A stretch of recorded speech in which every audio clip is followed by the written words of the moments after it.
Pero gusto ko lang maging open ka sa akin. Kung may nakikita kang problema or may nararamdaman ka na feeling mo na makaka-apekto sa atin, sabihin mo lang para magawa natin ng paraan. Ayusin natin, di ba? Hindi natin iisipin na yung tanging paraan ay yung mag-end or tapusin yung love team.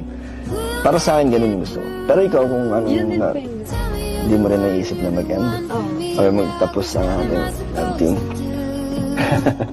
Ako din po niya, ayoko rin na mag-end tong love team natin kasi kahit ako, na-attach na din ako kasi syempre 5 months na tayong magka-love team at pag magkasama tayo, syempre, naging close, ganyan. At syempre, sabihin mo din kung may iba kang magustuhan. Syempre, dapat sabihin mo. Ikaw din. Kung sakaling meron ka rin iba, makita, sabihin mo din.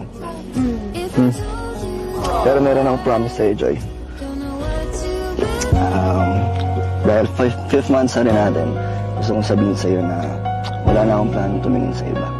Hindi na ako na-attract or hindi na nila nakukuha attention ko. Yung mga iba nakikita akong babae. Ikaw na lang laging gusto kong nakikita. Kaya huwag ka mag-alala. Wala kang pagsiselosan.